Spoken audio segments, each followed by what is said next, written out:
sports minister designate.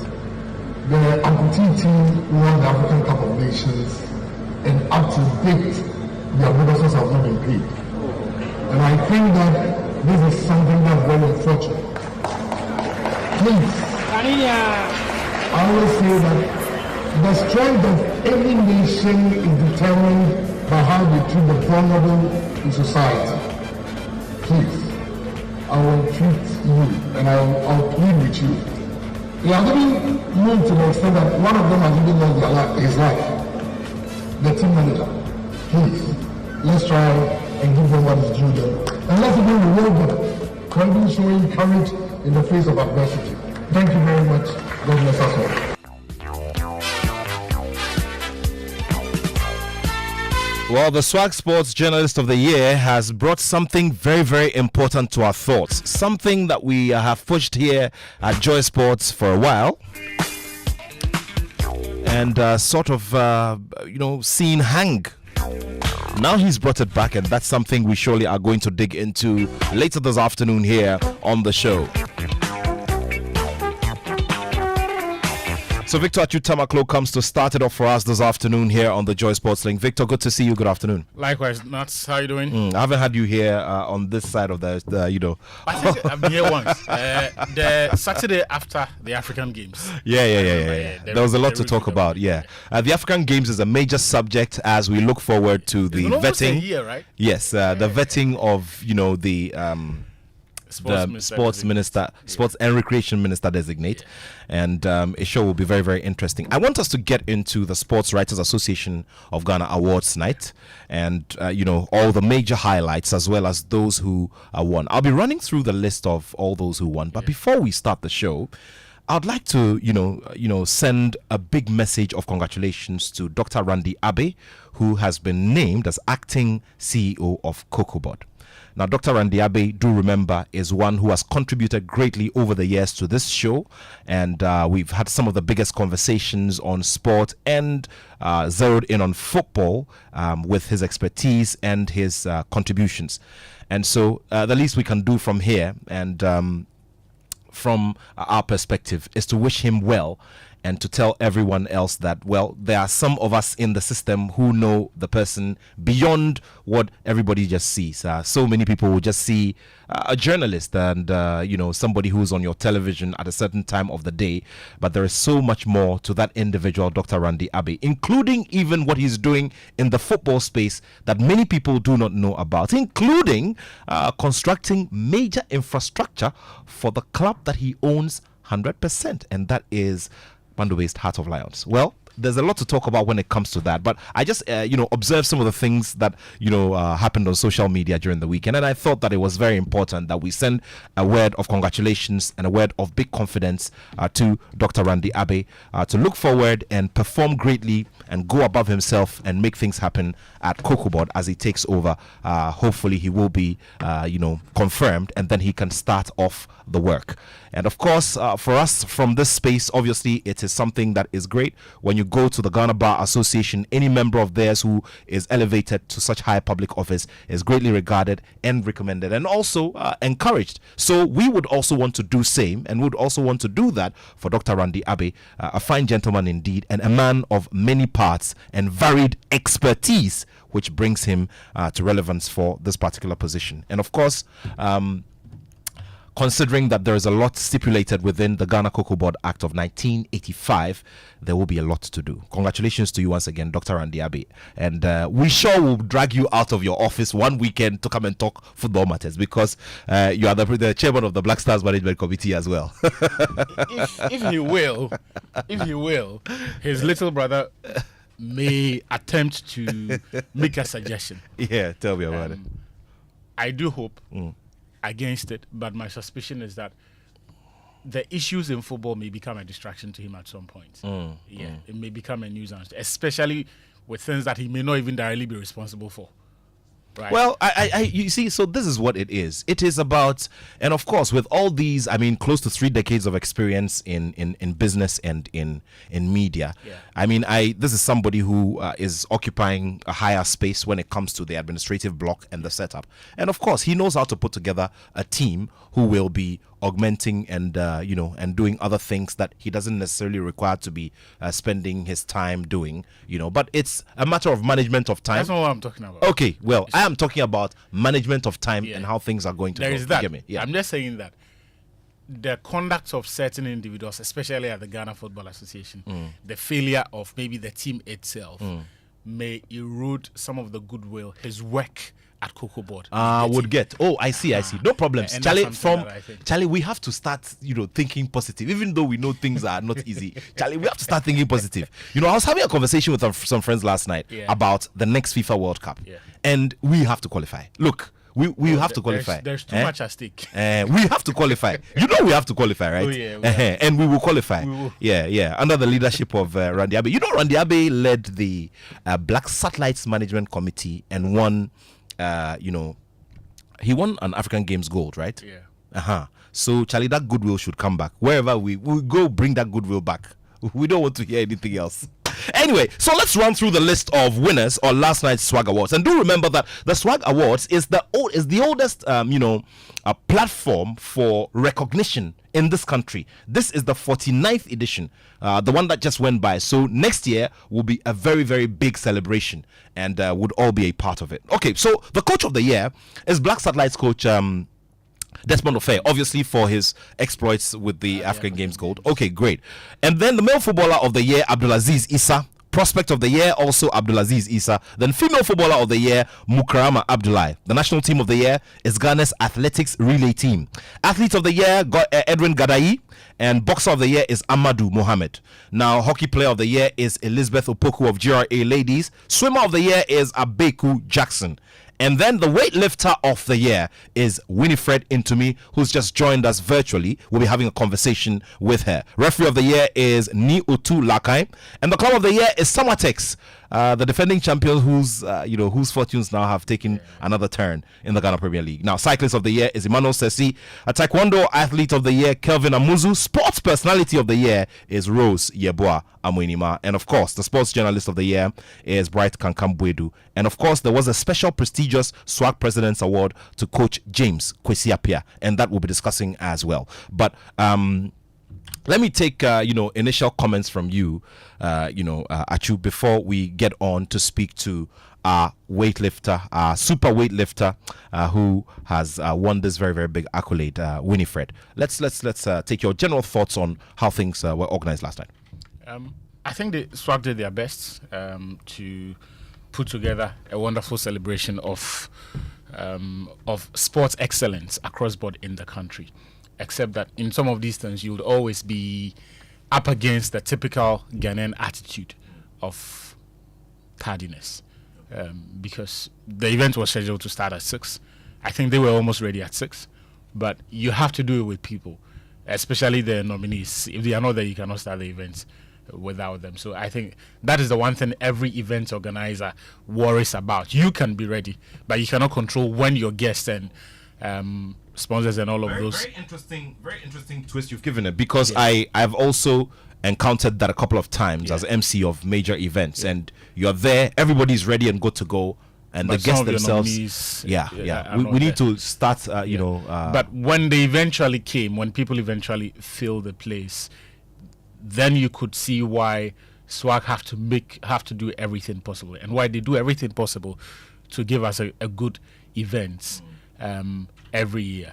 The interest is huge, right? So you're talking about from the ex-players, some of the people who I haven't heard of and I haven't seen in years were there. I think Abladikuma was there. It was brilliant to see him. I hadn't seen him in... I can't remember the last time I saw him. Our producer Benaya never saw Abladikuma play. He was there. It was good to see Azuma Nelson again. And I think I haven't seen him about 2 years. Okay. Yeah, so it was good to see him again. Came in the professor. Entourage. And each time, the response, and that's why I think that we have to make sure that we always keep telling the stories. And that's why, for example, the Journalist of the Year category for me is the singular most important in everything that they do. Because through our storytelling, you are able to carry the young generation along, right? So they are able to better appreciate the goats of our game or the greats of our game while they are alive. And when Azuma was entering the auditorium, I was just standing there and I felt jealous. I was like, yeah, I want to have that experience. I want to experience that adulation. Everybody stopped. Those who were taking selfies, those who were exchanging pleasantries, those who were munching into some of the small shops, everybody stopped just to look at Azuma. And everyone just wanted to. So these days, and because his people are sensitive of that, he has 3 or 4 people walking each side of him, trying to clear the space and just to make sure that, look, the laugh doesn't degenerate into something else. So I love that. And it is good that SWAC continues to do this so that people like Azuma, so there are going to be young people there who would not have understood why everyone was giving Azuma that kind of love, why everyone stopped to look at Kwesi Appiah, some will take photos with him and all of that. They would appreciate those, right? Because we are in a generation where the competition for interest is crazy. If we don't take care, all of the things we love are going to be foreign. All of the people we adore are going to be foreign acts. They are going to be the Messis and the Cristianos. And so that is the reason why I think that, look, we always have to encourage people to keep telling the stories of our legends, and we celebrate them while they're alive. And I think one of the beautiful things SWAC does every year, I mean, this was my first time attending the awards, but each year I see it on TV, is this big banner that has the images of all the great athletes Ghana has produced. At least a good number of them, from boxing, athletics, football, track and field, all of those. So when you get there, when they are not even there, you just look at the images there with the names. Some of them, you can ask a question and someone will be there to tell you. And that, being that deliberate for me, is also significant because you leave the place learning something apart from just the experience. And for me, those are the things that I was paying attention to, because the very essence of celebrating people is to ensure that they live beyond their achievements, right? That they live in the minds of the next generation, they live in the minds of everyone else. And for me, it was very important that some of the people who had struggled in the past year were recognized, especially our athletes, especially our female athletes, that for all the toil, for everything that they went through, there came a day, a night where the entire country was just talking about them, right? In fact, for the last couple of weeks, all the conversation has been about the nominees. And that for me is refreshing. Someone like him, to me, doesn't experience that every day. Rose Amonimo Ayeboah doesn't experience. They are not like the Michaelasians or today the Mohamed Kuduses, who, whether he plays well or not, it makes the news, right? So it is good that at least we are deliberate. And I was happy for Rosie Ayeboah, because her excellence it's what she's done is remarkable. 2019 won the gold, continued to excel at the World University Games, continued to excel at international meets for Ghana, and 4 years later, she managed to win gold at the same African Games again. We've also seen the exploits of Ntumi. Even Grace Minta, who missed out on the Sports Personality of the Year, also excelled. And for me, it was important that even if some of these people were not going to win, we make that category one of contest, so that for the duration of the entire event, if it is 2 months leading to the awards or even 3 months, their exploits stay in the minds of people, right? Their exploits stay in the minds of people. So I was very happy for I think my main point of disagreement will be the coach of the year. Okay, yeah. We'll come to that. Yeah, we'll come to that in a bit. But by and large, I yeah. think it was a beautiful celebration of sporting excellence, and congratulations to every nominee and to every winner. Very well. In a bit as well, the General Secretary of the Sports Writers Association of Ghana, Charles Osei-Sibe, who's also the President of the African Weightlifting Federation and Global Vice President as well, will be joining us, for this review and this look ahead into the rest of the year. So, Winifred Ntumi now hit a very, very big milestone at last year's, at the African Games held last year. Now, this was, of course, here in Accra, Ghana, and she was competing in the women's 45 kg and 49 kg snatch event, and she achieved great success. She secured the very first medal for Ghana at the African Games after clinching a gold medal in the women's 45 kg and 2 silver medals in the women's 49 kg events. What else can we be proud of? Winifred, congratulations once again. Okay, I'd like you to unmute. Can you kindly unmute so we can hear you? Shocking to witness, bringing out. Yeah, Winifred, can you hear me? Yes, please. Very well. Can you? I can hear you. I can hear you as well. I can hear you as well. Congratulations. Thank you very much. Thank you very much. Look, it must have been another exciting feeling. I mean, you've sat back and seen, people climb up that stage on the Swag Awards year in, year out, and then yesterday or last night was your time and your moment. Tell me about the feeling. Tell me about the thoughts that run through your mind. Let me say it was a great and a wonderful achievement. Like being on that podium with the swag, I was so happy, so excited. Being nominated to be part of the athletes to win an award during the African Games. So I'm so excited. I was so excited. There are many who would ask questions about your sport and how you've had to brave through the odds to get in there. Now, there are many people who probably may have seen you for the first time last night. Okay, for you walking up, your name being mentioned, and you just walking up to pick up your award. But you have a story of how you had to, break that stereotype, because this weightlifting space is dominated very heavily by men all over the world, including Ghana. And here you were getting interests. What was the key point of interest for you that shot you into that weightlifting space, and how did you survive? Actually, it was through a coach called Tulakai. He made it possible for me to, be interested in weightlifting. So the journey started 2018, and then 2019, I had the opportunity to participate in the African Games in Morocco, and being the first athlete to win 3 bronze during the African Games. Then I continued from there as well to go for senior championship and then world championship by winning bronze. And then throughout my journey has been bronze. So last year, I went to Tunisia for a championship as well, and I had 1 silver and then 2 bronze. So then the African Games was an extreme because it was gold, my first time getting a gold, and then 2 silver. So let me say my journey with weightlifting has been a great success, and then the motivation and then the inspiration came from me, Otulakai, and then other coaches as well, including some of the athletes helping me to overcome a lot of things. Wow, amazing. But everybody just keeps wondering. I mean, all of these very important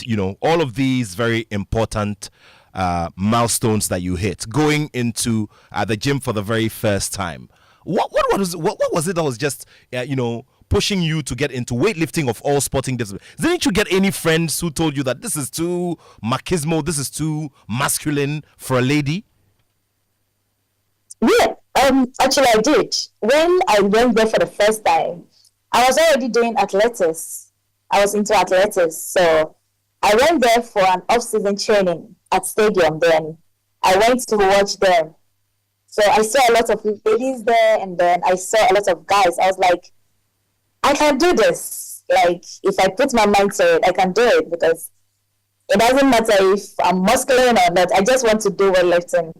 Because it was quite interesting, especially with their techniques, with the way they do their clean and jerk, and then the way they do their snatch. It was so nice for me. So I made up my mind to just do it. Let me see. So I decided to do it for a month to see how I'm going to enjoy the weightlifting. So I think when I started, a lot of people were talking though, but I didn't make it too obvious to them because my mind was just like, I want to do this. Especially when I saw the guys. I wasn't even concerned about the ladies. I was most focused on the guys because the way they were lifting heavy and then the way they squats, I've not seen people doing it during that time. So I was so interested in challenging some of the guys. So I did it for a month, and then I had a challenge with a guy in the gym because the other ladies, I wasn't so interested in the ladies in the gym. So I had a challenge. A guy challenged me. So we had that challenge, and I won the guy. So since then, the inspiration was so cool. And then you I won didn't care against the about guy. my muscular side. Yeah, I was going to come to that. You won against the guy. Yes, I did. Oh, wow. Amazing. Because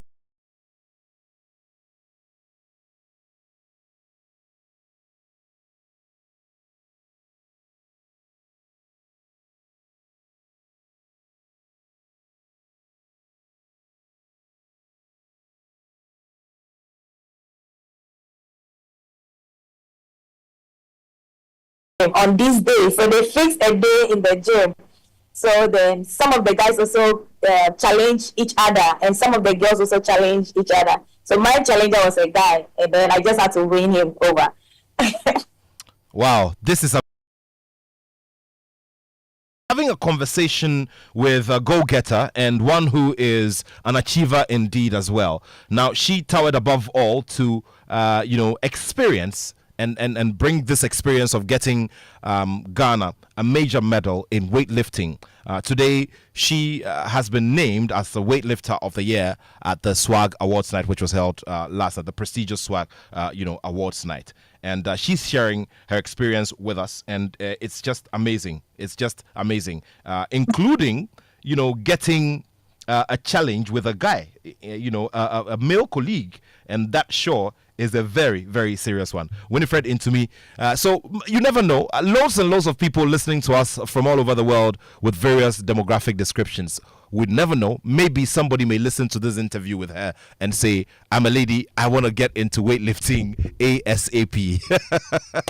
Well, I'll be coming to more of your story and what you want to tell young girls who want to get into sport, and what you'd want to tell them regarding your sport and why they should branch into weightlifting as against any other sport that they could play. But let me speak to Mr. Charles Osei Isibe. Charles Osei Isibe is the president of the Arm Wrestling Federation of Africa and also the Secretary General of the Sports Writers Association of Ghana. Has had a lot of work to do. He's already on his feet again. This man does work very, very hard. Charles, thank you very much for joining us on the show. My pleasure, Nat, if you can hear me. I sure can hear you, and congratulations for putting together an amazing awards night. Last night. Congratulations. Thank you very much. But first of all, the reason I have decided to call into the show, I have GOC Congress, but I have goosebumps for three things. One, for you deciding to discuss Swagger Awards on the entire show, I am super impressed. And secondly, I've been listening to Fentio Tahiro. Victor, I nearly sobbed by the comment. Can you hear me? Yes. You meant Achu Tamaklo is the one who was making the points here in the studio. Yeah. Yeah, Achu, and I think he made some quality comments on the SWAG Awards, and I am happy because multimedia as a platform seriously promoted this year's SWAG Award and made it big. Not because some members of the multimedia family are SWAG members, but multimedia played a very, very big role making sure that this event.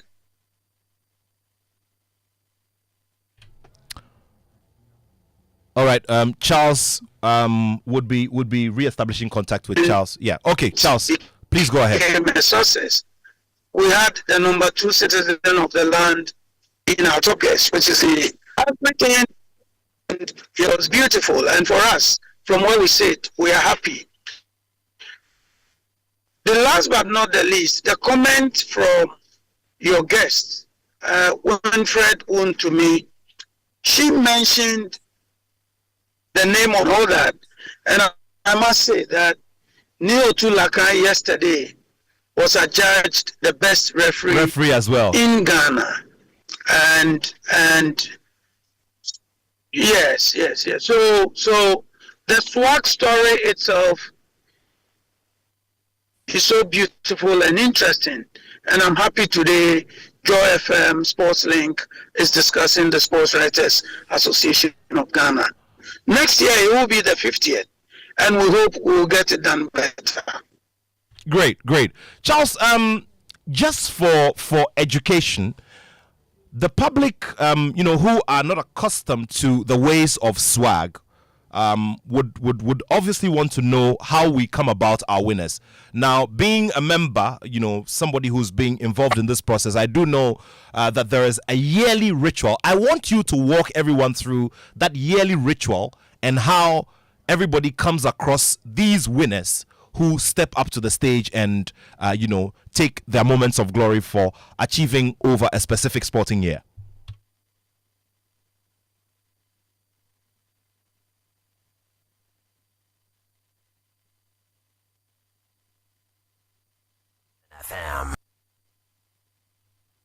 All right, we'll be reestablishing contacts with Charles. We believe that his okay. We'll try our best to see if we can get him again. Charles, can you hear me?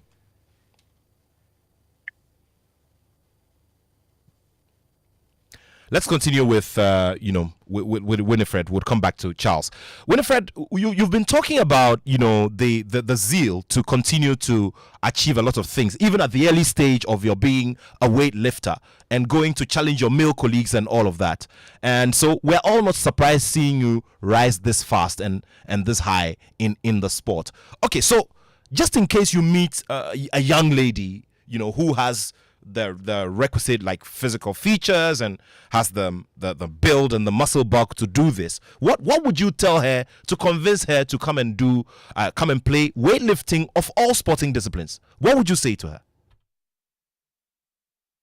Depends on how determined the person is, because some people will just say it, but yet the moment they come, maybe after 2 days, they'll just leave. What I would tell the person is, it's not just saying it with your mouth or just coming for a month and then you just quit. No, it's all about determination and hard work. So I'm going to support that lady. I'm going to assist that lady myself. Even though we have coaches, I'm going to also support that lady, because I'm going to talk to the lady. I'll be convincing that lady as well.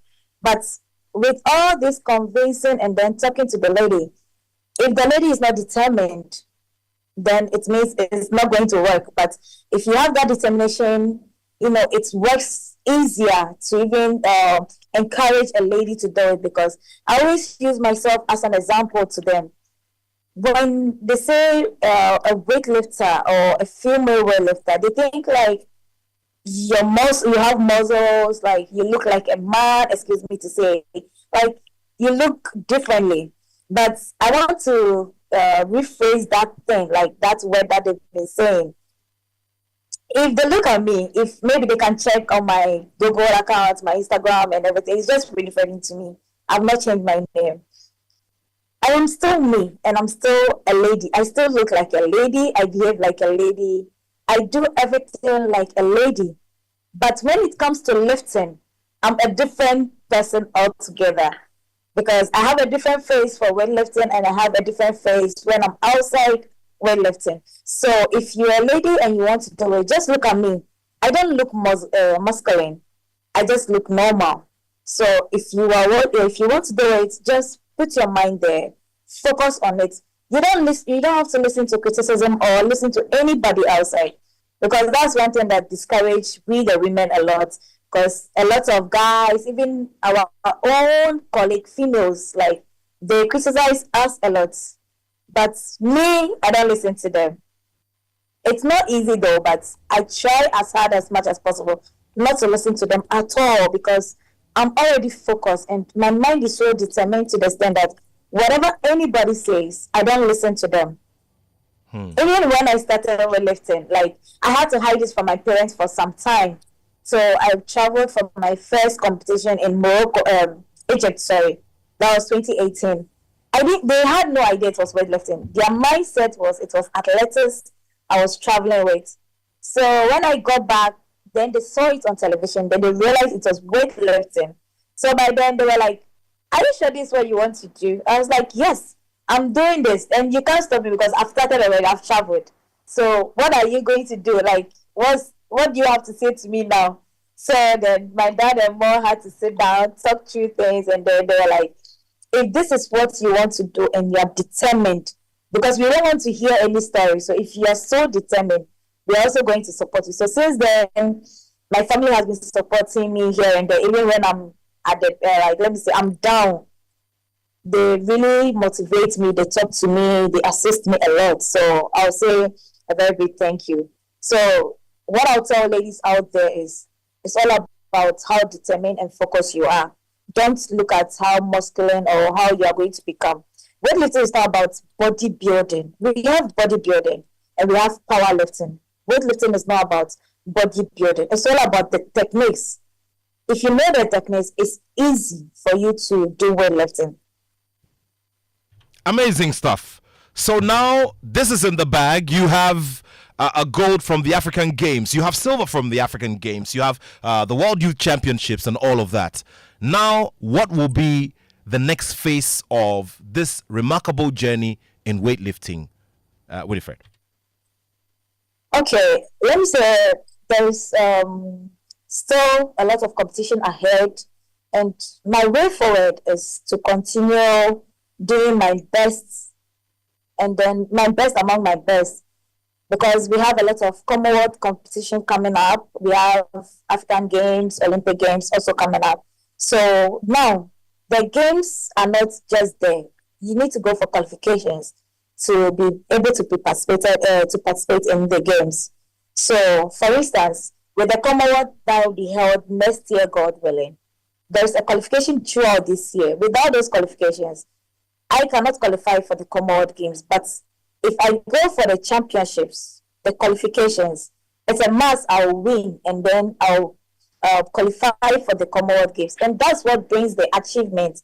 Because without going for championships, qualification balls, and you don't qualify for the main games, then how do we even achieve, let me say, swag awards, for instance? But it all depends on how you go for all competitions. So if you're able to go for competitions outside the country, then there's also an award. That's when swag also comes in, because let me use weightlifting, for instance. If maybe during the Commonwealth Games that is coming up, and I don't participate in the qualifications to qualify me for the Commonwealth Games, how do I go to Commonwealth Games and then maybe win a medal, and then swag will even notice me? So it's not just about me going for it. It's about the support from both federation heads, the presidents, every, let me say, corporate bodies. If we get this kind of support, it's really going to even push me harder, encourage me even more stronger to do better than what I did in the African Games, because this is the second time I'm winning medals for Ghana in the African Games. And I'm always like, this is the second time I'm the first person to win medal for Ghana. True, let me say, Morocco was my first 3 bronze medals, and I was the first lady to win. And then in 2024 as well, I'm the first lady to win medal for Ghana in the African Game. So there's a lot I can still offer, but without support or any help for me to go for competitions anywhere, then it means I can't achieve all this. So for you, the key thing is the support that will come for you to go for all of these qualifiers.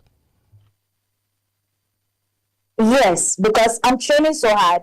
Every day in and out, I'm training so hard. So if I train and I don't go for competitions to compete with other athletes to rank me in the ranking position, I don't get to go for this bigger, or I don't go to the bigger stage to perform. So if I should get this support, then I can get to the bigger stage as well.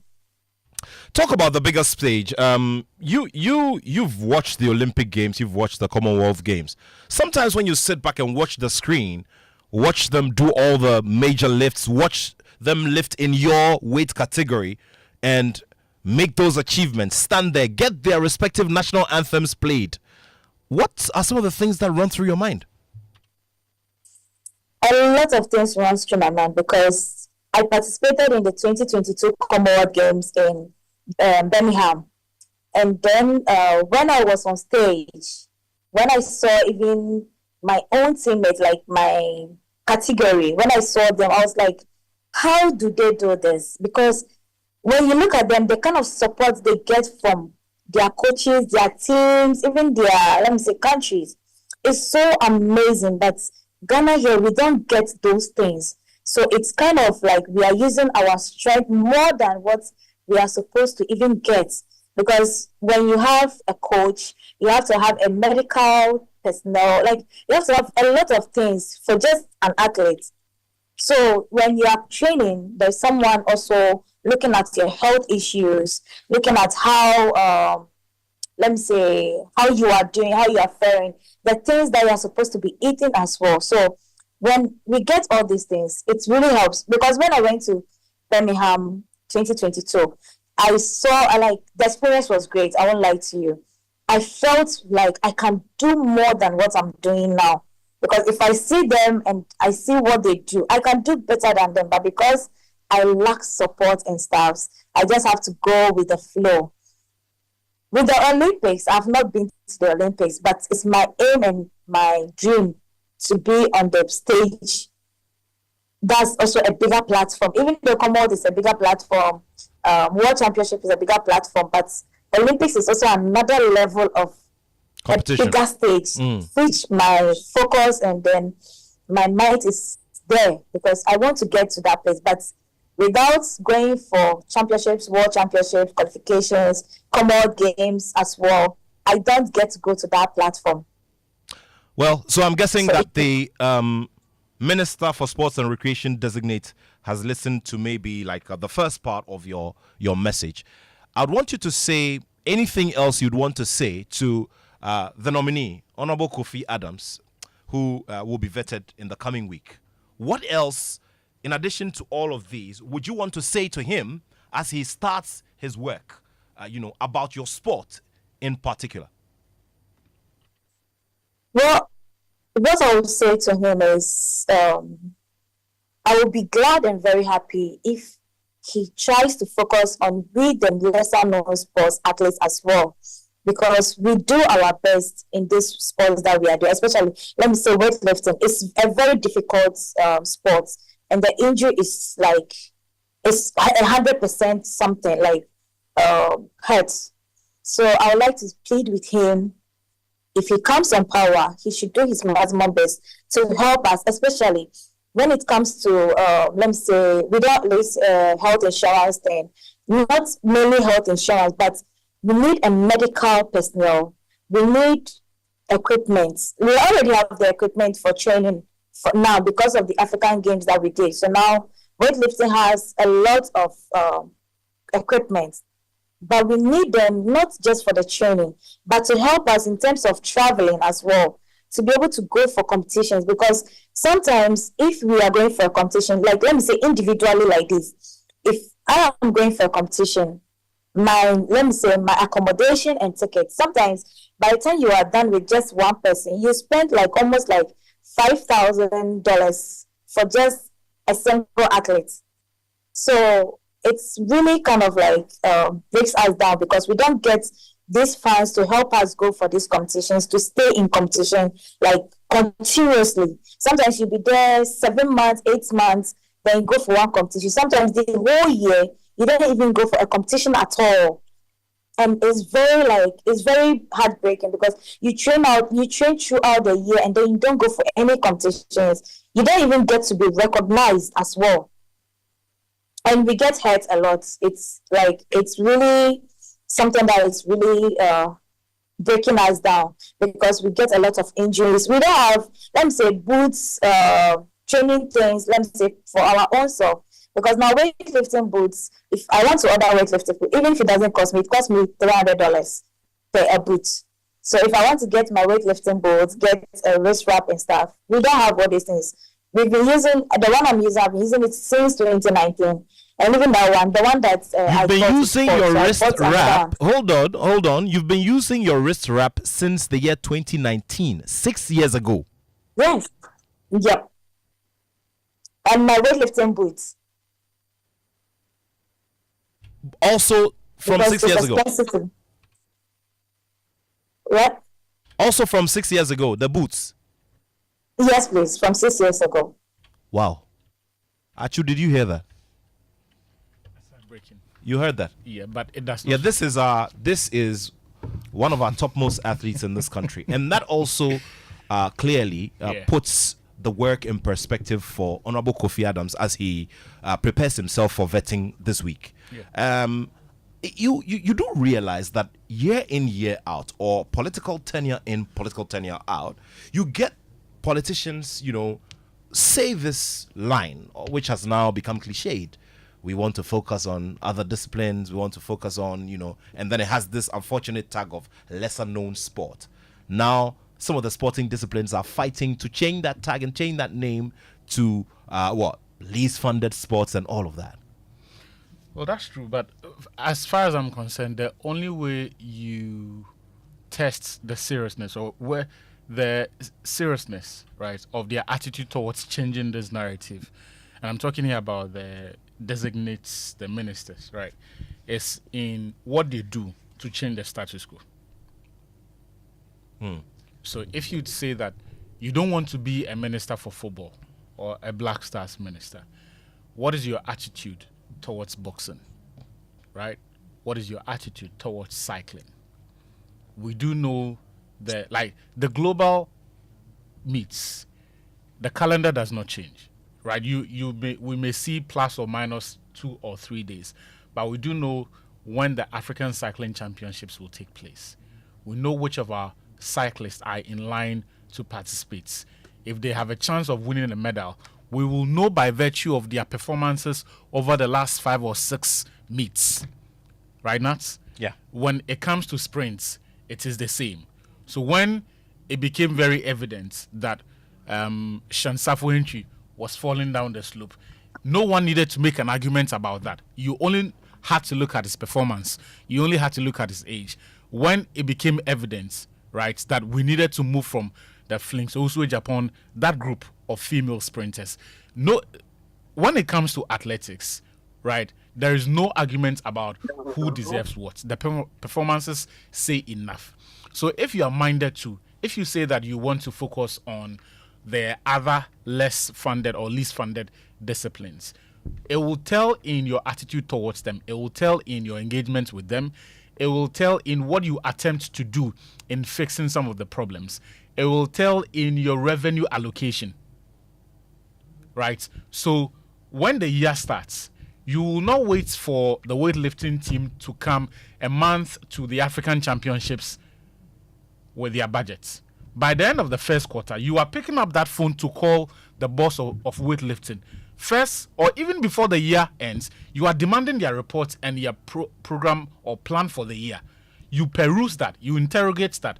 That is the first point of understanding the dynamics of whatever happens in that space. So if it is tennis, our good friend Isaac Dia might not be in the ring now, but he is the former president, right? You know all of these guys. You speak with them. Getting information about what these federations need is not difficult. Getting to understand what the individual... That is why, for me, some of the things that happened at the African Games were simply unacceptable. Issues like your lead cyclists not having the proper equipment to participate. These carbon fiber bikes. 7 FM. Joy 99.7. The moment, and that's why I say that for, especially for tournaments or an events like that, we made it our business. Nobody forced us to go and get the hosting rights for the African Games. The moment you made it your point that you are going to host it, you then have to look at every other discipline where you put athletes to go and then compete and what it will take to equip them to compete. So, Nat, just to conclude, if indeed the current government is serious about not focusing on just football, it will show in how they treat the other federations. First of all, you are not going to pretend that they don't exist. Even if they are sleeping on the job, you will whip them in line. And there are some who are sleeping on the job, right? So you will whip them in line. You will get to understand what it is they need so that you are able to make an informed decision on where your resources go. And for a country that does not sit on a bottomless pit of cash for sports funding or to fund sports, it is even more important that you specialize, rank them. You look at where our medal opportunities are, the disciplines where we have a lot of talents and have got great potential, not necessarily to win medals, but to produce athletes who can go to the great competitions, make some good money for themselves. Because look, not everyone is going to win a medal, but there is going to be that athlete who will be close enough to the top, but do well for himself and put Ghana on the map. You get me? Forgive me if I sound a bit narrow-minded, because every time you hear me talk about sports, my issue is about funding. Because at the end of the day, that is what it comes. Look, all of the things, all of the lofty ideas that people will throw at Kofi Adams, ultimately, it will come down to how much the ministry has got to play with. So, unfortunately, and to me, it's talking about things that should be basic. Wrist tape, shoes. When I was in secondary school, one of the reasons I had to stop running was because I couldn't afford spikes. Right? So all these equipments will not come for cheap. Yes, you will see the Decathlon and all of these sports shops around, but they are not Santa Claus. The things that your athletes need, you have to pay for it. And that's why every day I narrow the conversation down to funding. If you say you are serious about this thing, let us see what you do about it. There is no central fund. You say you will do it. Yesterday I was saying on Game Plan that the 8th Parliament did some brilliant work in that regard. Just go look at what they have done. If you're not impressed, commission another group to look into the matter and see, because as we sit here, we're not interested in lofty ideas. We need practical, real-time solutions that are relevant now, that can work within our very limited resources. Because January is about ending. You need to start preparing athletes for the various continental meets. You need to start preparing your schools and colleges, the athletes who are there.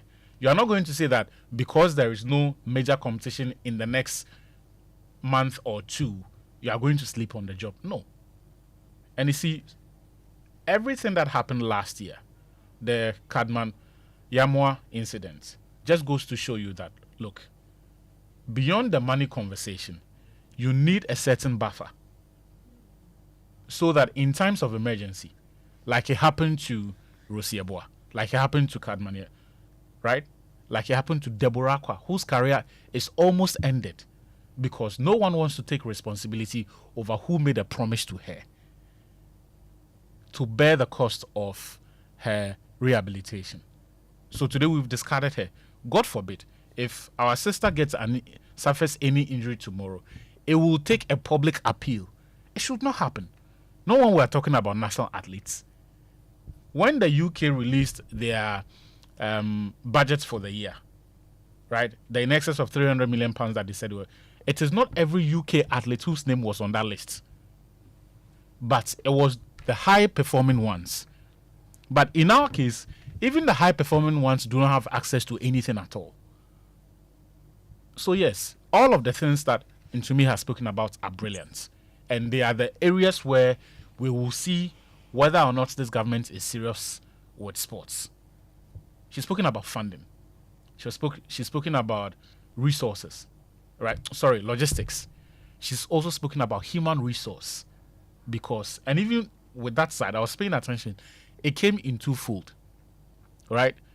The infrastructure here that will accommodate the medics, the physios, and all of these skilled individuals who will help prepare our athletes. And then the existence of an insurance scheme. Then she also spoke about how much it will cost to get our athletes to compete in the major international meets. Those are not issues where you come and speak grammar about. You get me? I mean, when it comes to paying for that 4-star hotel or even 3-star hotel, if that is what your money can afford, for a 25 or 30-man contingent, it is how much you have set aside for those athletes to prepare them over a 6-month period. That is what makes that investment to buy the tickets make sense. If you have not prepared them, and you just say that, oh, because 3 or 4 of them are in line and they somehow managed to qualify for the games and you send them there, you've wasted your time. So, in conclusion, I want us to narrow everything down to money. Narrow everything down to money and think through and look, make no mistake, our athletes are some of the most intelligent people you would come across. So when today she's telling you, you see how in 25 or 30 minutes she's been able to summarize every other problem with her discipline, all of the problem areas with her discipline. If you speak to them, if you engage, you will know where to look and what to do. What matters for you, Mr. Kofi Adams, the sports minister, the sports and recreation minister designate, for pardon the bias, is that he has unrestricted access to the presidency. And because of his political godfathers in the party, he is a heavyweight by association. Former President Rawlings, former President Mills, and even the current president himself. So he's the kind of person who can walk into the Jubilee House or Flagstaff or whatever they call it. Have they changed the name yet? Well, what we do know is that it's Jubilee House. Okay. Yeah. When he walks into that space, the president will listen Jubilee to him. House or Flagstaff, it's the presidency. It's the presidency. And he's not the kind of person who will be asked to wait for 3 weeks before the president will listen to him. That kind of access should count for something. Yes, we do know that in this period of crisis, there are things that will be more important to Ghanaians than sports. It is understandable because the things that affect the average Ghanaian affects us sports enthusiasts too. So I know that as we sit here, Doomsaw is a priority. Keeping the lights on as they have done is important. I know that getting clean water, a stable economy that gives value for money is important. Fixing inflation, education, agriculture, the food crisis, those are things that will be prioritized over sports. We get it. But the essence of having the sort of godfathers Kofi Adams has is that in situations like this, you can bypass the queue. You can jump the queue. Right? So that we do not have to wait until year 3 before we start seeing any significant changes. The essence of having that kind of access and clout, as we're told, is that even when the finance ministry is closing its purse strings, you are able to make the case and lobby for us to have that additional $15 million every year, or that additional $10 million every year to fix some of the teething problems that confronts our sports. So it is important that we, at the end of exercises like the Swag Awards, after celebrating them, we now take stock of some of the things that prevented them from even achieving greater things and could recur in the future to stop them from competing and even succeeding at all. Take stock of those things and be seen to be doing something about it, because, not like it or not, as much as the substance matter, the optics do as well. They give people confidence and help you carry them along so that even when results are not coming today, because people can see the evidence of what you are doing, they can trust that in the end, there is a certain gain, there is a certain result that you will be able to produce. I'm only going to conclude by saying this. Yesterday, Her Excellency Jen Nana Opoku-Agyeman was present, and she was well received there. I think it was your producer, it was Bernard who first did that story about the amputee team, right here. A lot of people, I do not know for whatever reason, and when I say a lot of people, I'm talking about the previous government and people in high places, did not seem to be willing to do enough. And in the end, they left office without doing right by this group of people. It is unconscionable. Look, what it will take to settle them is not $1 million. It's not even up to $500,000. It's not even up to $200,000. So please. For winning the Amputee Africa Cup of Nations. Look, and we're told the team manager has passed. If you, assuming without admitting that she didn't, Kofi Adams didn't, nobody in the current government heard of this when we first did the story. Well, the reigning sports journalist of the year yesterday told you.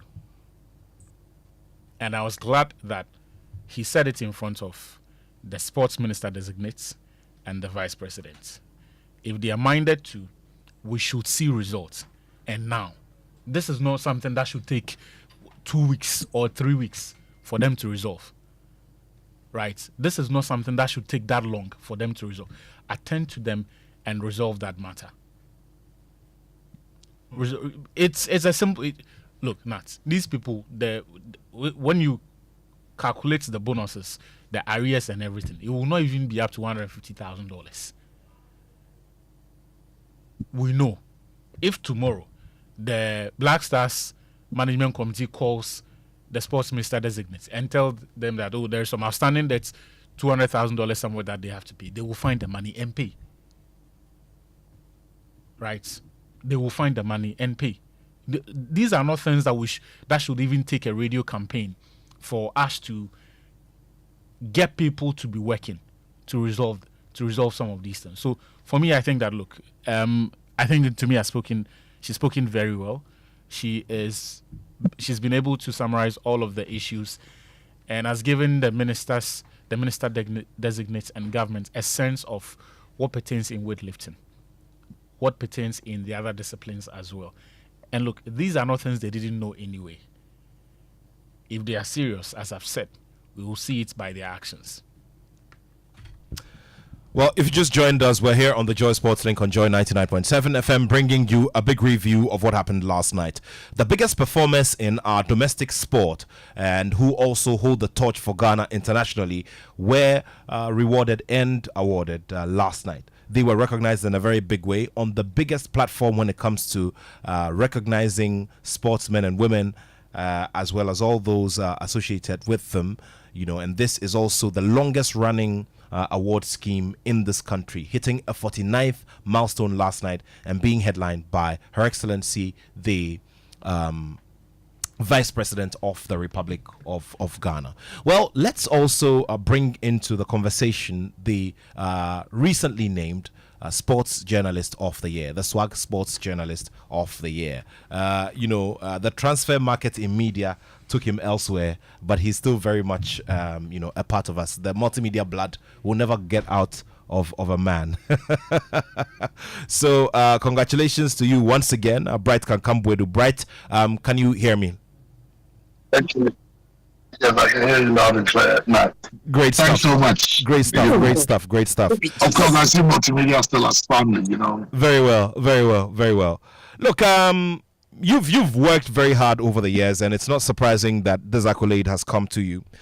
We've just been delving into the very, very big moment or the highest point of your thank you speech, where you tasked authority to look into this matter of the national amputee football team who have brought us glory, but we haven't done the right thing in acknowledging them. This is a campaign I've been on for quite some time now. Ever since they won that trophy in Egypt. You remember when they came back and they started telling their story. I mean, you could be moved to tears, considering the fact that they were going to represent Ghana and they had to go to the market. I understand they bought their jerseys from Cantamanto. Can you believe that? They're representing Ghana. They had to go in battles because the ministry had challenges getting them money or getting them tickets to travel. And even their first two games, they had only 2 players on the bench. And these players had to go through all these challenges and eventually won the trophy. Being the kings of Africa, or being the champions of Africa, they deserved to be honored. When they got back to Ghana, there was no one to meet them at the airport. And they even had to go hire a minivan, to carry the players from the airport to their hotel. They wanted audience with the president or even the sports minister. And that also proved to be something else. And we all know what happened when the sports minister met them and you have to tell them all the things he told them. I know that's something we all know. What went on.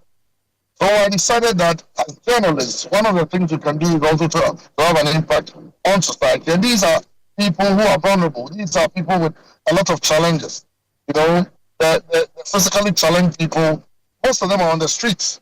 And these guys decided they want to play football because it's their passion. And that's even supposed to serve as an encouragement to everyone that it's never too late to follow your dreams.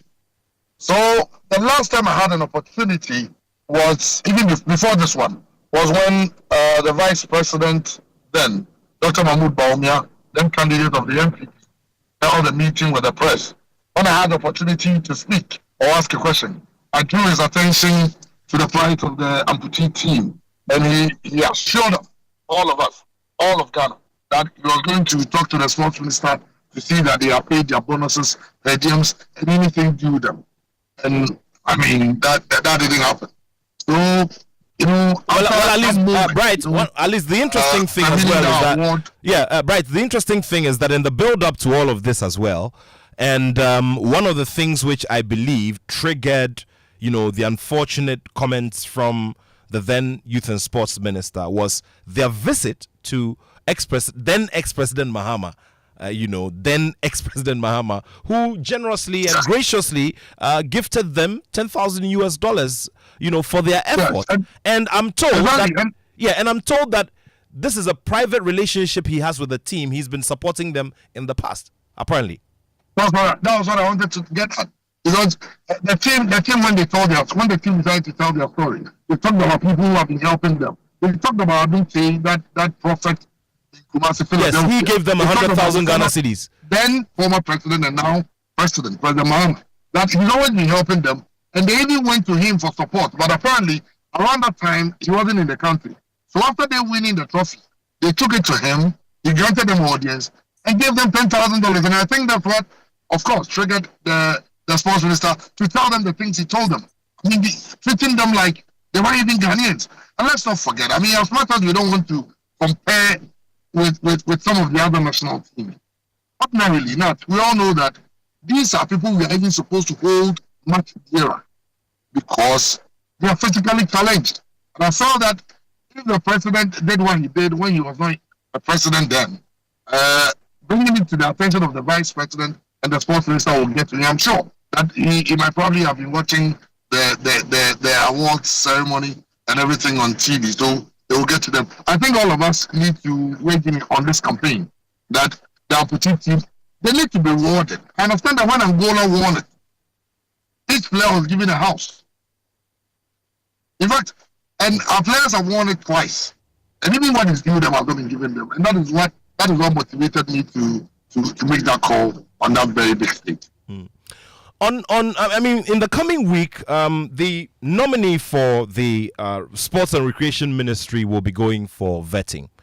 As Swag Sports Journalist of the Year, I know that you have questions to ask him, and you'd want to suggest certain questions as well to the members of the Appointments Committee of Parliament to put to him, and you also have expectations. Let's begin with the kinds of questions you'd want to suggest to the members of the Appointments Committee to him, and what you'd want to draw from the nominee himself, even though there's a document which is the manifesto, which we're expecting them to start acting on immediately. He is hopefully confirmed.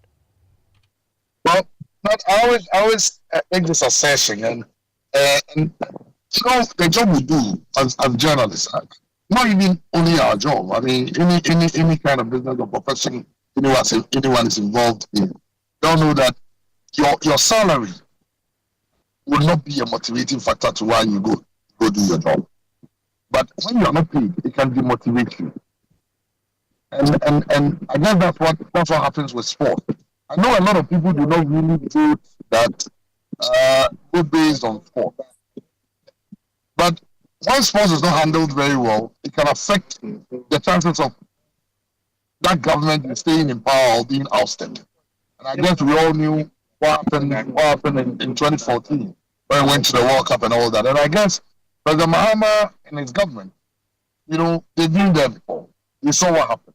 They saw the challenges they faced. They saw the backlash after flying money from Ghana to Brazil just to please Black Stars players because they had to be paid appearance fees. Personally, I'm thinking a lot will not dwell on the manifesto.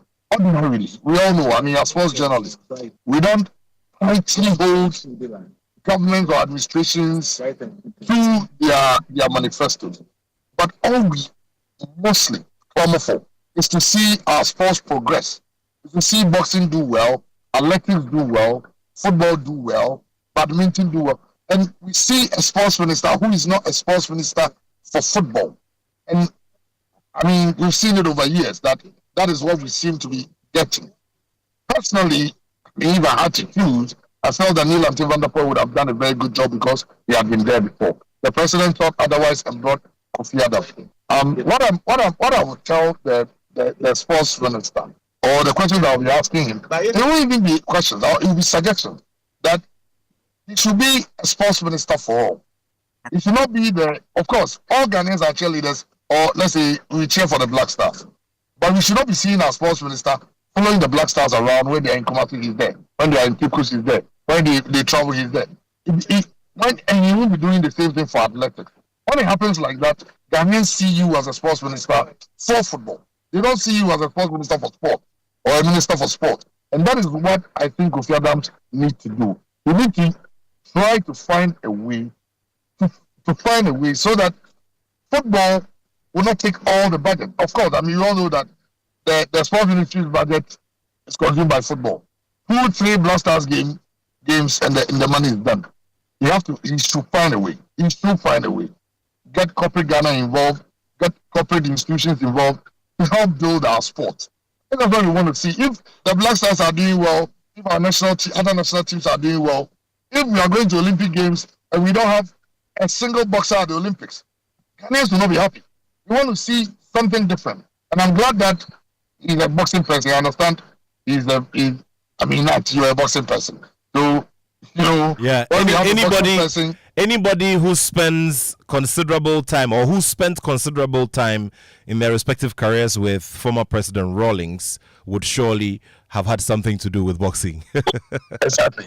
So if you have a boxing person in charge of our sport, I want to believe that his first point of call, his first point of attention will be the sport he loves, and that will be boxing. And we know that boxing has brought us a lot of laurels in terms of the Olympics, African Games, and all that. So he can decide to revive sports, but he shouldn't overlook the others. And that is where I think will be the greatest challenge to the new sports minister. Well, uncharacteristic of nominees, Honorable Kofi Adams, based on, I guess, his experience, has spoken to the media. Normally you hardly hear nominees speak to the media ahead of their vetting. But he has gone ahead. He has had conversations with the media because, remember, he's been a communicator, played various roles communication-wise for his party and certain key persons within his political tradition. Well, one of the things he mentioned which struck me was, the intent or, the will to probe how money was spent, in the African Games and how much money was used for it and how much money was spent on it. From where you sit, should this be a priority area? Is this something that you believe is going to make some impact? I honestly believe so because that is the taxpayers' money, and as much as he is more involved in sports, this money was spent in sports, and you are looking at a country that was struggling, in all sectors. We had to spend millions of dollars to hold this African Games, and sometimes when you hear some of the monies that were spent, 15 million on feeding athletes, 4 million on accreditation. Some of these figures we hear, it becomes a bit, worrying, knowing that a country that's struggling financially is willing and able to cough out all that much just to host the African Games. So it should get to the bottom of it. Let's see where money is spent. If anybody is found, to have misappropriated anything or found himself in any corrupt practice, then the law should deal with that person. And let's not forget, the campaign of his government, before they were given that overwhelming majority or overwhelming victory by Ghanaians, the campaign they did was that a lot of money that is meant to help the economy or to help the country is not being well spent.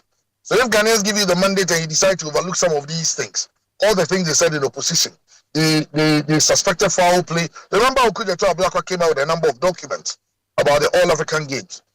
And all those played a part in Ghanaians deciding to vote their government or their party into power. So if you come as a sports minister, people will expect you to get to the bottom of that, to let Ghanaians know that, well, this is how they spend the money, and these are the actuals. And this is where I think monies were spent. And even people who were given the contracts, who didn't deserve to be given contracts, all those things should go into it. So I believe that Kofi Adams, he has a lot to prove to Ghanaians, because people will not just be looking at him as a sports minister, but they will be looking at him and his government, the promises they made to Ghanaians, and delivering on those promises. I guess all those things will play a part in it.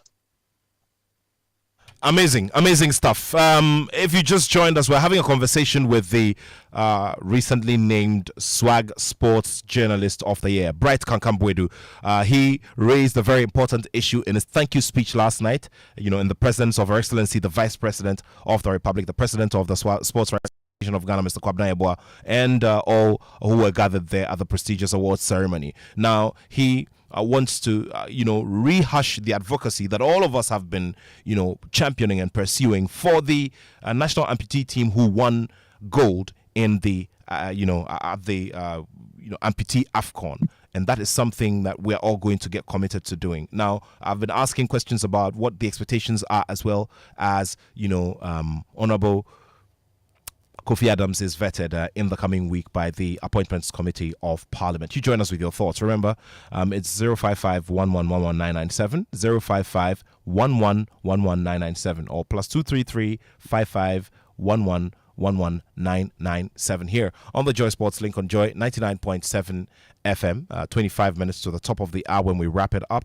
You can send in your messages. And a bit as well, we can activate the phone line so those of you who are able to get through can get through and make your contributions about the major thing that's happening this week. The whole sports sector will be focused on that particular vetting of Honorable Kofi Adams, because there's a lot of expectation, especially considering where we are, as a nation. Now, Bright, where we don't have anything to say regarding the AFCON, because that is out of the question now. But we have a situation to salvage, when it comes to the FIFA World Cup and whether or not we are going to answer the roll call of this expanded format.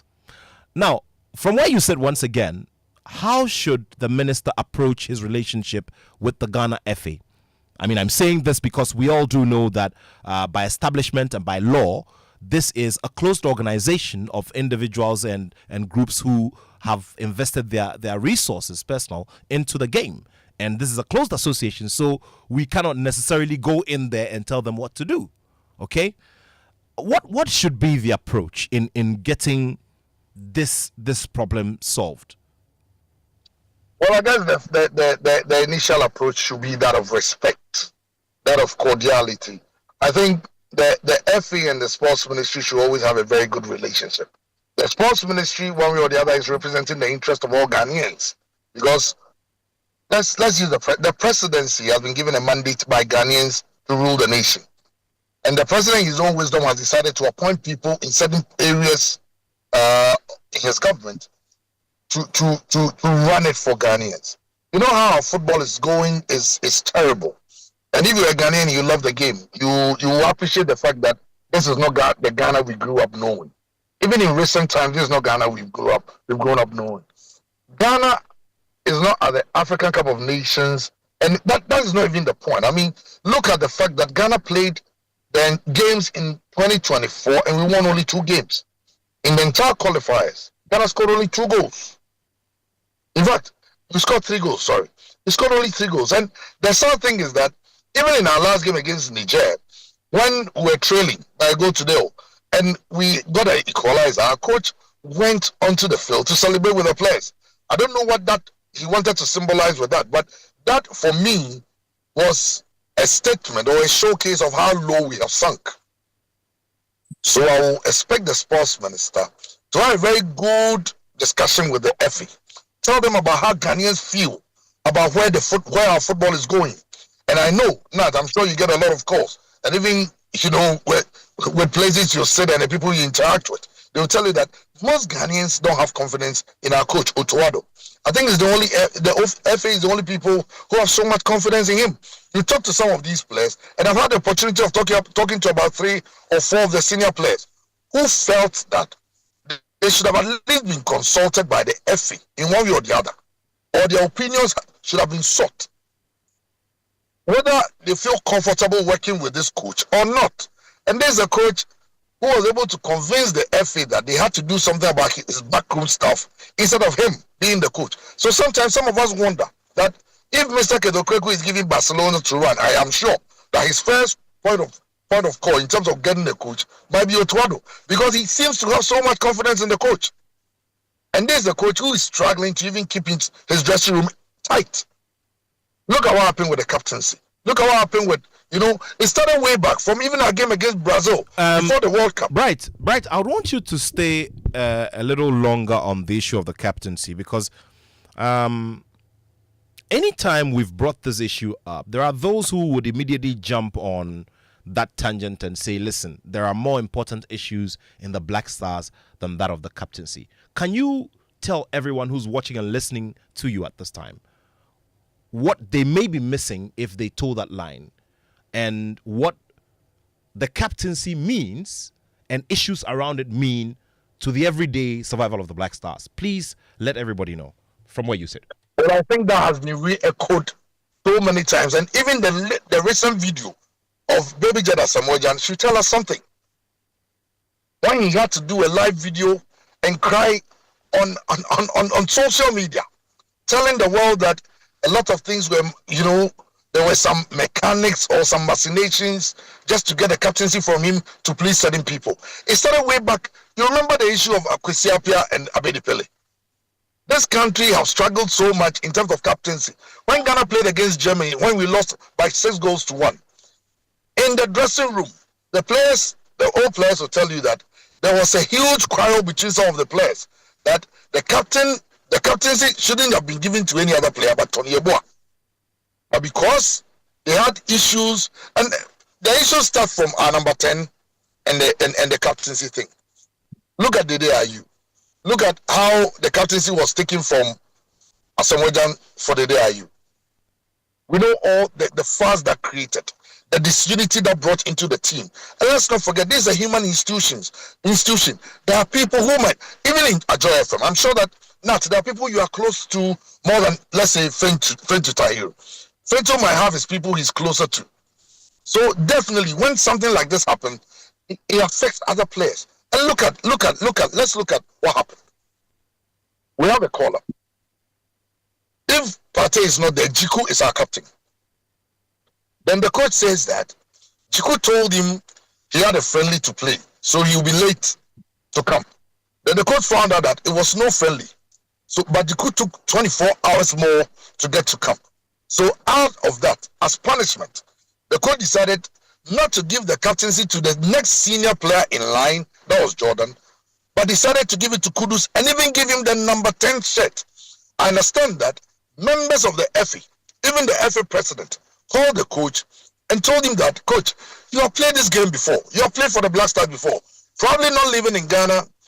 You've not been living in Ghana, so you don't know, the history of this number 10 and our captaincy and the kind of disunity it brings into our team.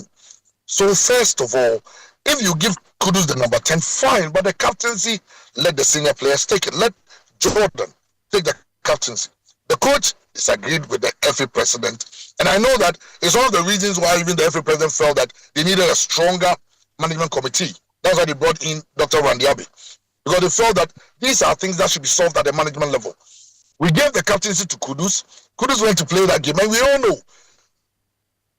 After the game, Kwesi Appiah had a discussion with Jordan, and we know Jordan was telling Kwesi Appiah about how frustrated he is, how he feels disrespected by the coach.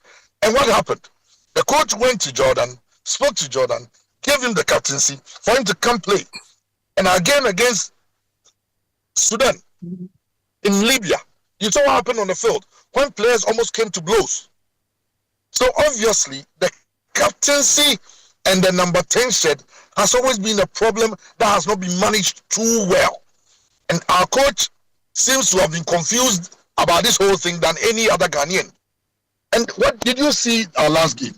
We had 8 players deciding to pull out. They gave flimsy excuses. Anton Semenyo told us he's injured. When Sky Sports called him, he told the whole world that he was on holiday with his girlfriend. Clearly, players have an issue, and we need to solve that thing. And that is all this is coming from, this whole captaincy issue. And if we don't take the bull by the horn, we are going to have problems like we had when Abedipele was captain, and we had issues with the Kwesi Appiah faction and Abedipele faction. When he had the Tony Yeboah faction and Abedipele faction, we had it recently. And Asamoah has told all of us that there was the faction and Asamoah faction. And we swept all these things under the carpet, hoping that we're trying to manage the situation. I've always said that managing the situation is not about lying. It's about deciding to take the bull by the horn, deciding to tackle the situation head on. And that is where we are. That is why the Black Stars can play a game, and a lot of the senior players decide they won't come play. Then the coach told the FA that we didn't qualify for the AFCON because most of the players are more concentrated on the World Cup than the AFCON, forgetting that Nigeria have qualified for the AFCON. Cameroon have qualified for the AFCON. They have players who are also playing at the highest level. So seriously, we need to have a sit down as a country. That's why I was very glad when I saw the FA statement after our failure to qualify for the AFCON. They said that they were going to do a stakeholders meeting. Call stakeholders, we brainstorm and find a solution to all these problems.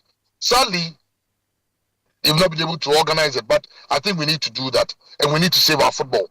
The way things are going, now if we are not careful, all of us will not be going to the World Cup in 2026.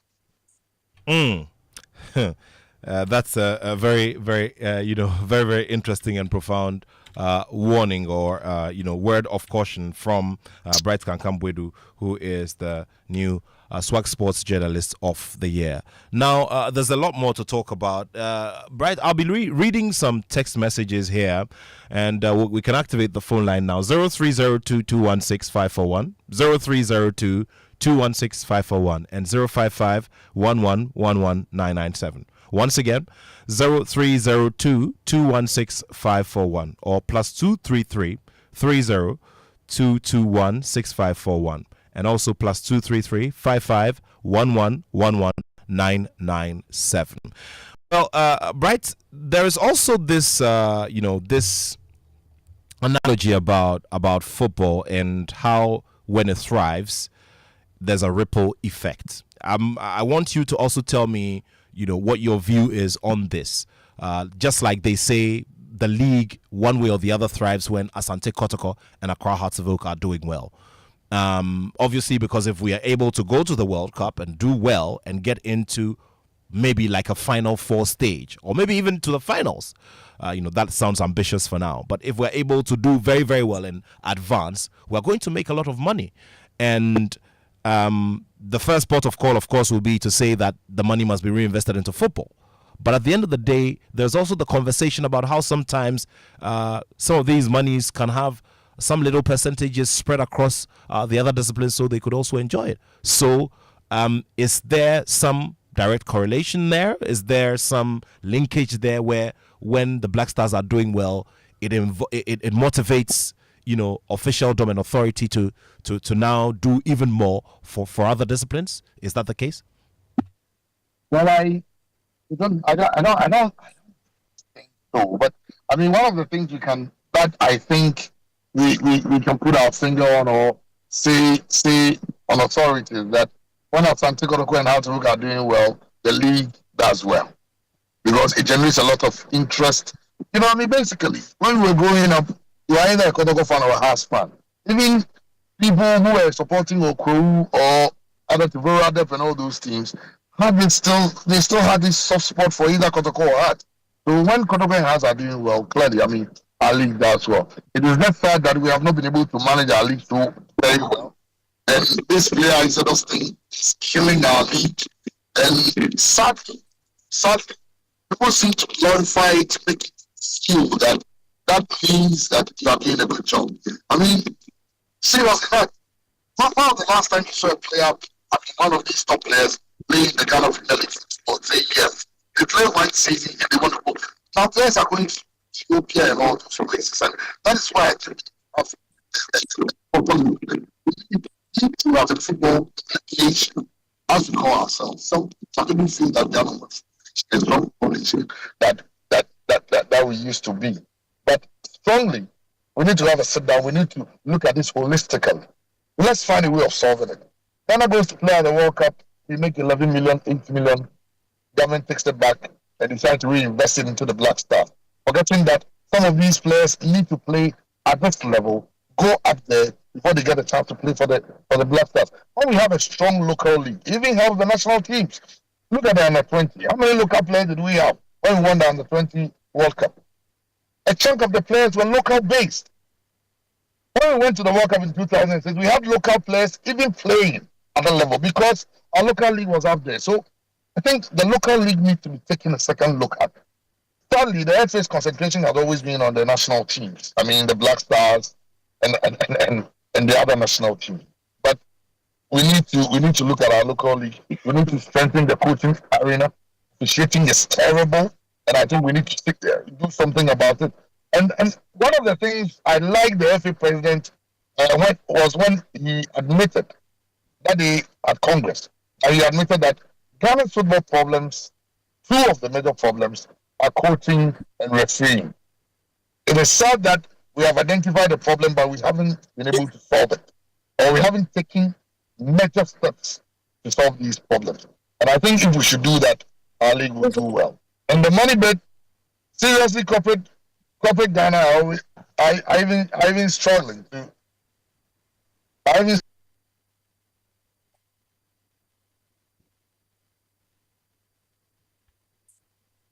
Okay, we temporarily lost Bright there. We'll be doing some more, and then we'll be going over to Winifred for her final comments on the show. But remember, the phone line is active now. It's 0302216541, 0302216541, and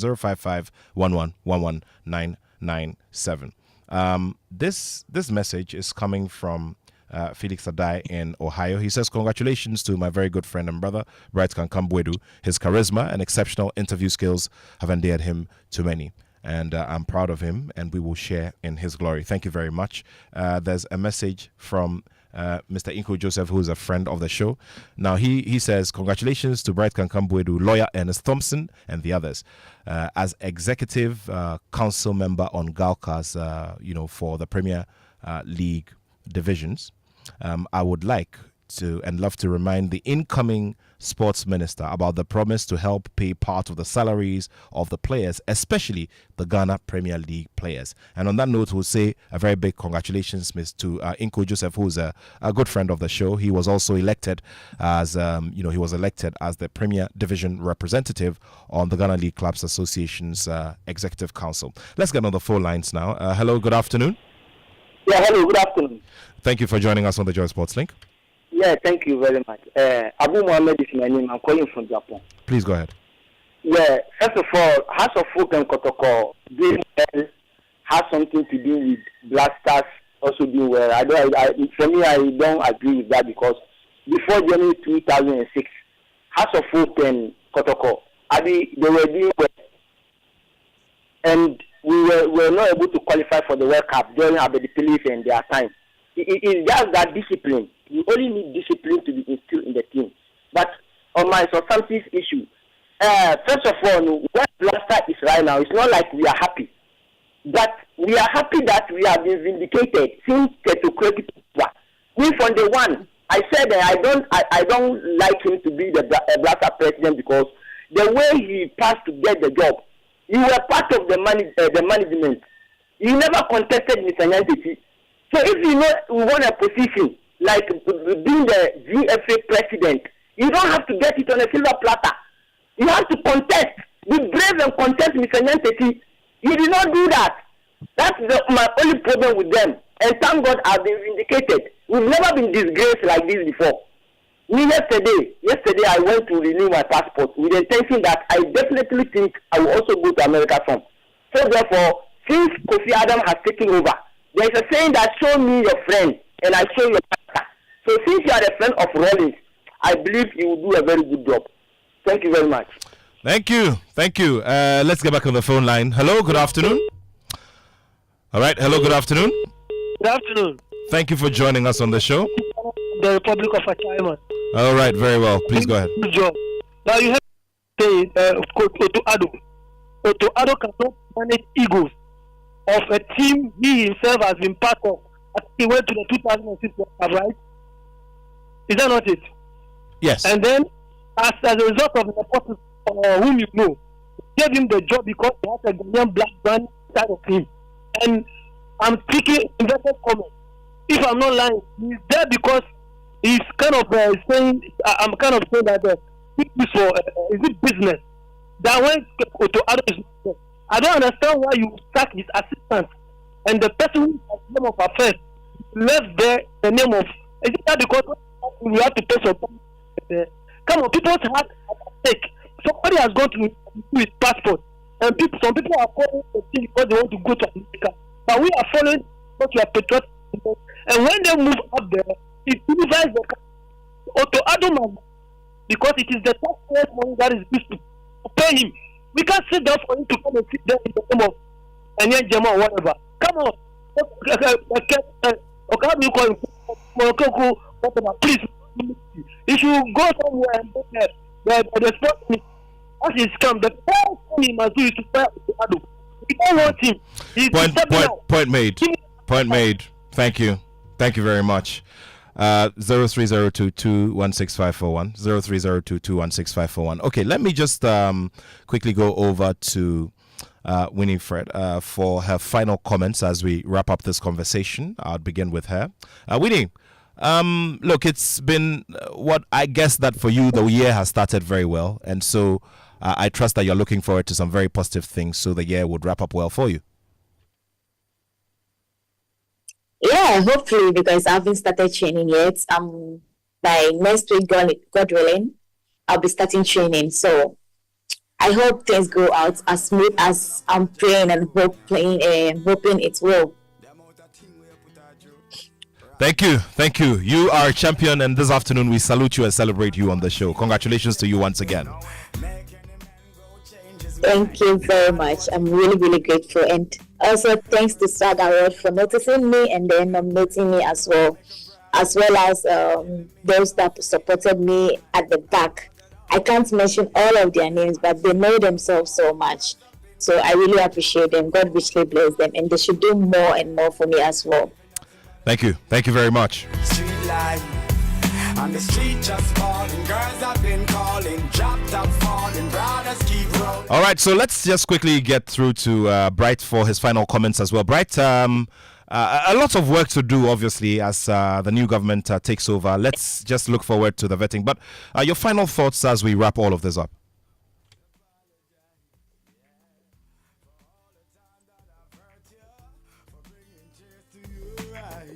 All right, unfortunately, we lost Bright right there. Well, I can see it in your eyes, not telling you no lies. Girl, I need a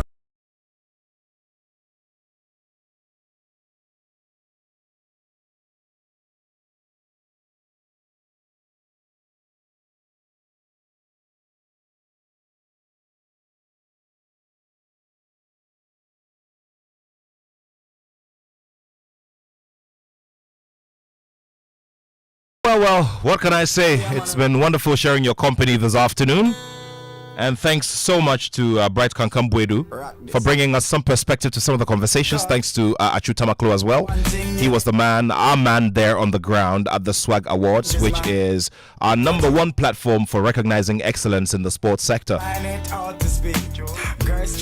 Obviously, we're going to turn the conversations up and start getting into different angles after the vetting of the minister designate. We will surely be monitoring, and we sure will be discussing all the key elements of what he will be saying when he gets there to the Appointments Committee of Parliament. For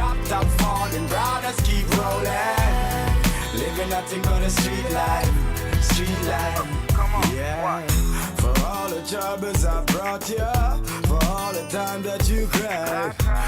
Once again, big salutes to every single person who does it every other Saturday with us. Big salutes to every single person who makes it custom to listen to us, contribute to the show, and be a part of this process to make our sports sector better. We here at Joy Sports are always committed to making sure that we do our part so everybody else also does their part. Well, the Joy headline news at 2 will be coming up very shortly, and then after that, my man and your man, Kwame Dazi, takes over with the rest of the team for Showbiz A to Z.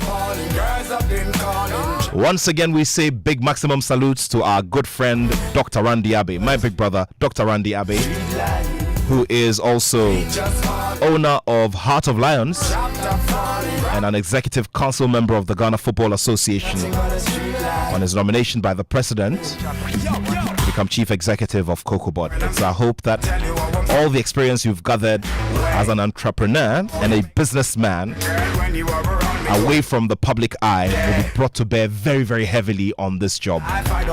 Trust in you, believe in you, big brother, and I know that you will deliver. We'll also be praying for you, Randy Abbey, and would want you to deliver as well, because from my point of view as a journalist, I'd like you to also do it there and do it big, make major achievements so that we can also bask in it and make it a point of inspiration to all others. Have a wonderful time. Have a wonderful weekend, all of you.